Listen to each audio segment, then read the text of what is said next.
कबीरा, कबीरा, कबीरा। यह सत्य घटना है आज से लगभग 600 वर्ष पूर्व के भारतवर्ष के काशी शहर की, जहां सर्वश्रेष्ठी रचनहार कबीर परमेश्वर जी अपने निज धाम सतलोक से चलकर आए। यह समय था ज्येष्ठ मास की शुक्ल पूर्णमासी विक्रमी संवत 1455 सन 1398 सोमवार का। स्वामी रामानंद जी के शिष्य श्री अष्टानंद जी ध्यान मग्न होने की कोशिश कर ही रहे थे, तभी उन्होंने आकाश से एक तेज पुंज के गोले को लहरतारा तालाब पर उतरते देखा। देखते ही देखते वह तेज पुंज तालाब के एक कोने में सिमट गया। तेज पुंज का प्रकाश इतना अधिक था कि अष्टानंद जी की चरम दृष्टि उस प्रकाश को सहन नहीं कर पाई और उनकी आंखें बंद हो गईं। जिस प्रकार सूर्य के अत्यधिक प्रकाश को मानव चरम दृष्टि सहन नहीं कर पाती और आंखें बंद हो जाती है, परंतु आंखें बंद होने पर सूर्य का आकार दिखाई देता है, ठीक उसी प्रकार जब अष्टानंद जी ने आंखें बंद करके खोली तो उन्हें एक बालक का आकार दिखाई दिया। अष्टानंद जी के साथ हुई इस घटना के समाधान के लिए वे अपने गुरुदेव स्वामी रामानंद जी के आश्रम गए। इधर लहरतारा तालाब में सर्वश्रेष्ठी रचनहार कबीर परमेश्वर जी कमल के फूल पर बालक रूप में विराजमान थे। वहीं दूसरी ओर काशी के जुलाहा बस्ती में रहने वाले निसंतान दंपत्ति नीरू और नीमा, जो कि इसी जन्म में पूर्व में ब्राह्मण थे, प्रतिदिन की भांति लहरतारा तालाब में स्नान करने जा रहे थे। नीमा संतान के अभाव में दुखी होते हुए भगवान शंकर को याद करते हुए जा रही थी और भगवान शंकर से संतान प्राप्ति की प्रार्थना कर रही थी। प्रार्थना करते करते नीमा फूट फूट कर रोने लगी। नीरू उसे समझा रहा था कि नीमा, आप संतान के दुख में रो रोकर अपनी आंखें खराब मत करो। अगर हमारे भाग्य में संतान होती तो भगवान हमें पहले ही दे देते। इस प्रकार नीरू नीमा को सांत्वना दे रहा था। कुछ ही देर में दोनों लहरतारा तालाब पर पहुंच गए। तालाब पर पहले नीमा ने स्नान किया, फिर नीरू स्नान करने के लिए तालाब में उतर गया। उसी समय नीमा स्नान के पश्चात कपड़ों को धुलने के लिए तालाब पर गई। जब नीमा कपड़े धो रही थी, उसने देखा कि तालाब में कमल के फूल पर कोई वस्तु हिल रही है। नीमा ने सोचा कि कोई सर्प तो नहीं जो अपने फन को हिला रहा है। ध्यान से देखने पर उसे पता चला कि यह तो कोई बालक है।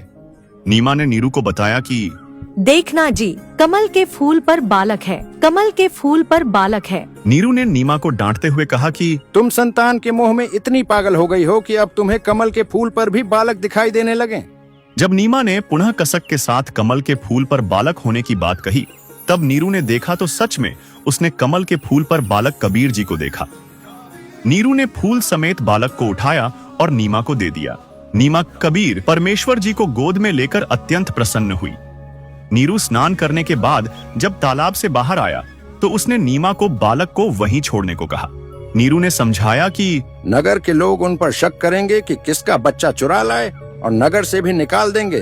परंतु नीमा ने नीरू की एक न सुनी। उस दिन पहली बार नीरू ने नीमा को धमकाने के लिए थप्पड़ मारने के लिए हाथ उठाया तो बालक रूपधारी कबीर परमेश्वर ने कहा कि हे नीरू, आप मुझे घर ले चलो, मैं आपके लिए ही आया हूँ, कोई तुमसे कुछ नहीं कहेगा।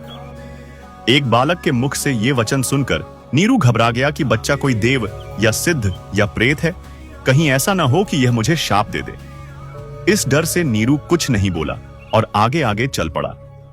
इस प्रकार नीरू और नीमा परमात्मा कबीर जी को घर ले आए। उसके पश्चात सारा काशी शहर कबीर परमात्मा जी को देखने के लिए उमड़ पड़ा।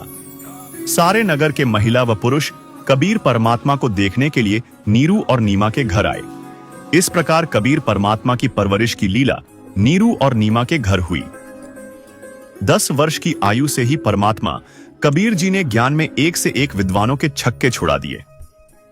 कबीर परमात्मा जी ने 120 वर्ष तक इस धरा पर रहकर अपने तत्व ज्ञान का प्रचार किया, जिसमें परमात्मा ने अपनी अनेकों आत्माओं को शरण में लिया तथा उन्हें विभिन्न लाभ प्रदान किए।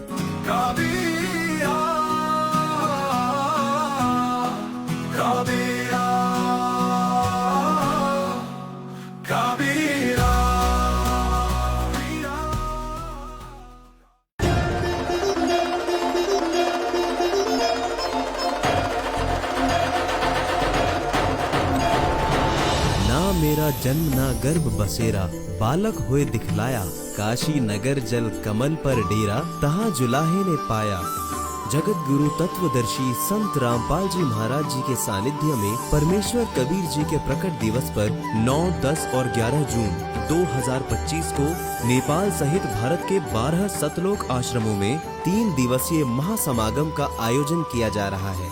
इस कार्यक्रम का सीधा प्रसारण सतलोक आश्रम श्री धनाना धाम, तहसील गोहाना, जिला सोनीपत, हरियाणा से 11 जून 2025 को सुबह 9:15 बजे से साधना टीवी चैनल, संत रामपाल जी महाराज यूट्यूब चैनल और spiritual leader scene Rampal ji पर देख सकते हैं। सत साहिब।